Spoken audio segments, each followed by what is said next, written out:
ঠাকুর, মা, স্বামীজির শ্রীচরণে ভক্তিপূর্ণ প্রণাম জানিয়ে আজকের নিবেদন শ্রী শ্রী সারদা মহিমা স্বামী প্রভানন্দ পর্ব 12। মা ধর্মের নামে অলৌকিকতাকে প্রশ্রয় দিতেন না। একবার এক যুবক বাড়িতে বসে ভোররাতে দেখতে পায় একটি লাল জ্যোতি উদ্বোধন বাড়ি থেকে কালীঘাট পর্যন্ত প্রসারিত। উদ্বোধনে গিয়ে খোঁজ করে সে জানতে পারে মা সেদিন কালীঘাটে গিয়েছিলেন।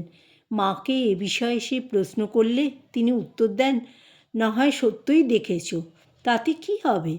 পঞ্চমত, ব্যবহারিক বিবেচনার নাগালের বাইরে শ্রী মায়ের ভাবৈশ্বর্য সম্বন্ধে ইঙ্গিত দিয়েছেন দার্শনিক ডক্টর সর্বপল্লী রাধাকৃষ্ণন। তিনি কোয়েম্বাটোরে একটি ভাষণে বলেছেন, শ্রী সারদা দেবীর নিকট গিয়া তাহার উপদেশ দ্বারা, তাহার পূত সান্নিধ্য দ্বারা কেহ আধ্যাত্ম জীবনে অনুন্নতি রহিয়া গেল, এইরূপ কখনোই হয় নাই। যে কেহই তাহার দর্শন লাভের সুযোগ পাইতেন, তিনি ফিরিয়া আসিয়া বলিতেন, শ্রী সারদা দেবী মৃদুতা, পবিত্রতা, মাধুর্য ও জ্ঞানের মূর্ত বিগ্রহ। তাহার মুখ হইতে কখনো একটি কর্কশ বাক্য নির্গত হইত না। কখনো তিনি কঠোর ছিলেন না, যদিও তিনি ছিলেন অত্যন্ত দৃঢ়চিত্তা। প্রত্যেকেই অনুভব করিতে পারিতেন যেন তিনি এক বিরাট সত্যদ্রষ্টার সম্মুখে উপস্থিত। তিনি পরমেশ্বরের রাজ্যে প্রবেশ লাভ করিয়াছেন, যিনি নির্বিশেষ ব্রহ্মকে উপলব্ধি করিয়াছেন। সুতরাং জাতিকুল নির্বিশেষে সকলকে উদার সমদৃষ্টি দ্বারা ধন্য করিতে তিনি ছিলেন সমর্থা।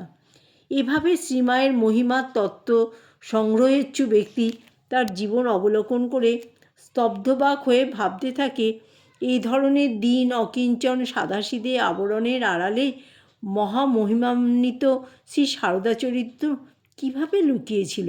যারা মুক্ত মন নিয়ে দেখবেন, তারাই প্রত্যক্ষদর্শী ভগিনী দেবমাতার অভিমত পূর্ণ সমর্থন করবেন।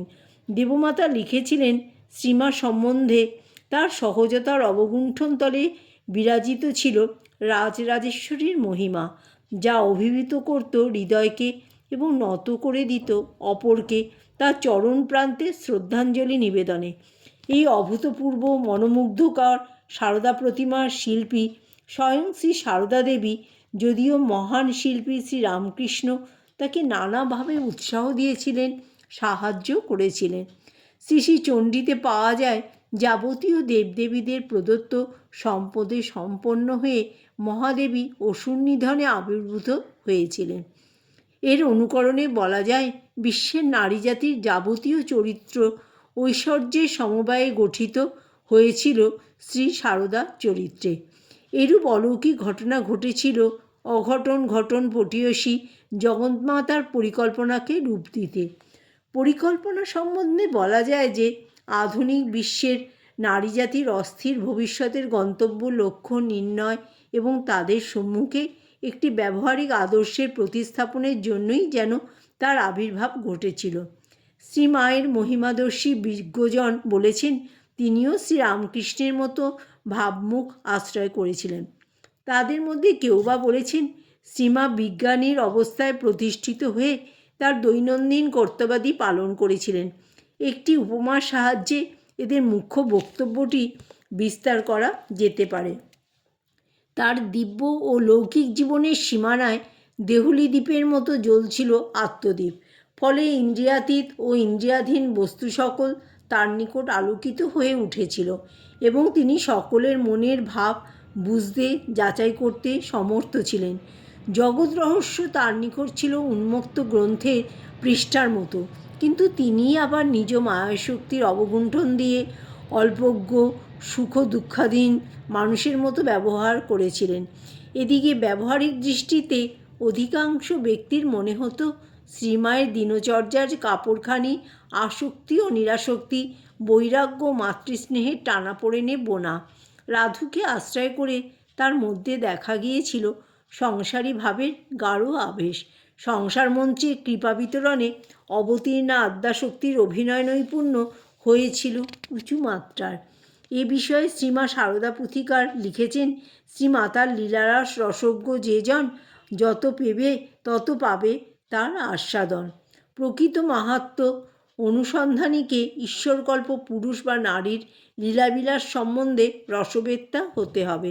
রসজ্ঞ হয়েও তাদের কেউ কেউ শ্রী সারদারূপিণী ঈশ্বরীর সংসারীর জীবন, বিশেষত রাধারানী কেন্দ্রিক তার প্রায় 20 বছরের জীবনের তাৎপর্য নিরূপণ করতে হিমশিম খেয়েছেন।